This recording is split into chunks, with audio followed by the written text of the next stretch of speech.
Hi అండి, welcome to my channel Krishna రుచులు by శాంతి. ఈరోజు మనం అరటికాయతో అరటి చిప్స్ వేద్దామండి. ఒకసారి రండి చూపిస్తాను ఎలా వేయాలో. ఫస్ట్ ఈ పైన లేయర్ మొత్తం తీసేసుకోవాలండి. ఇప్పుడు మనం తీద్దాం. అది ఇదిగోండి, మనం చెక్కు తీసేసుకున్నాం పైన లేయరు. ఇప్పుడు ఆయిల్ వేడి చేసుకుందాం రండి. ఒక కళాయి పెట్టుకొని ఆయిల్ వేడి చేసుకోవాలండి. డీప్ ఫ్రైకి సరిపడా ఆయిల్ వేసుకొని వేడెక్కనివ్వాలి. ఇప్పుడు వేడెక్కనిద్దాం. ఇదిగోండి, ఇప్పుడు వీడియో చూపిస్తున్నట్టుగా సన్నగా పీసెస్ సన్నగా కట్ చేసుకోండి. మొత్తం కాయ అంతా. నూనె వేడెక్కిందండి. మనం ఇలా చిన్న చిన్న పీసెస్లా సన్నగా కట్ చేసుకున్నాం కదా. ఇప్పుడు ఇవి ఒక్కొక్కటి అందులో వేసేసుకోండి. నిదానంగా వేసుకోండి. నూనె వేడెక్కిన తర్వాత మాత్రమే వేయండి.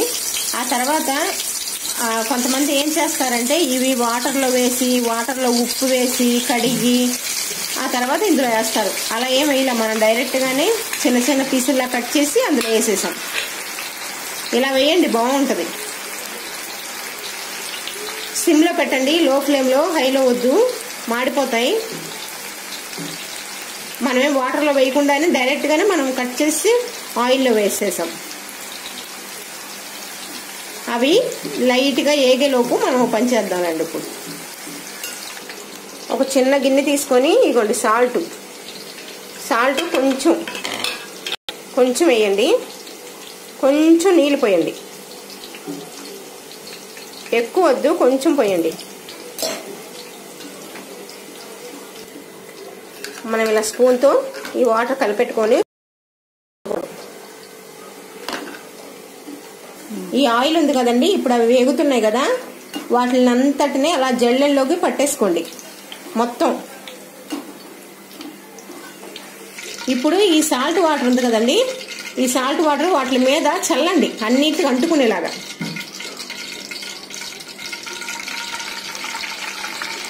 ఇప్పుడు మళ్ళీ ఆయిల్లో వదిలేసేయండి. ఏం పర్వాలేదండి, చిటపట అన్నా ఏం అవ్వదు. ఆ సాల్ట్ వాటికి కలుస్తుంది బాగా, బాగుంటాయి కూడా తినేటప్పుడు. మనం ఏం చేయలేదు, సాల్ట్ కలుపుకొని సాల్ట్లో కొంచెం వాటర్ కలుపుకొని వాటి మీద చల్లాం అంతే. ఇంకా మనకి ఏగిపోయినాయండి. ఒకసారి మనకు చూస్తే మీకు అర్థమైపోద్ది. ఇంకా చాలు, స్టవ్ ఆఫ్ చేసేయండి. స్టవ్ ఆఫ్ చేసేసి టిష్యూ పేపర్ ఒకటి వేసుకొని టిష్యూ పేపర్లో ఇవి మనం తీసుకుందాం. ఆయిల్ ఏమైనా ఉంటే పీల్చేస్తుంది. ఇదిగోండి, ఆ టిష్యూ పేపర్ ఒకటి వేసుకున్నాం ప్లేట్లో. ఇప్పుడు అవి ఇందులో వేసుకుందాం.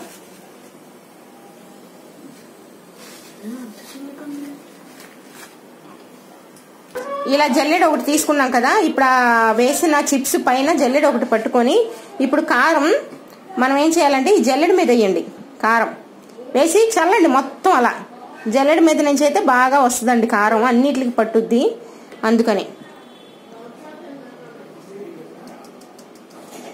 అలా అన్ని ముక్కలకి కారం అంటుద్ది ఇలా చల్లుకుంటే.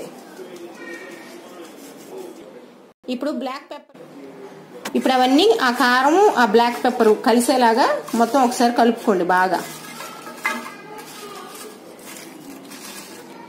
చాలా బాగుంటాయండి ఇవి, చాలా ఈజీగా కూడా అయిపోతాయి. ఈ వర్షాకాలం కానీ మనకి టైంపాస్ అవనప్పుడు కానీ ఇవి చేసుకొని తినొచ్చు, బాగుంటాయి. ఆలు చిప్స్ కన్నా ఇవి బాగుంటాయి. మీకు నచ్చితే లైక్ చేయండి, షేర్, కామెంట్, సబ్స్క్రైబ్ చేయండి. Thank you.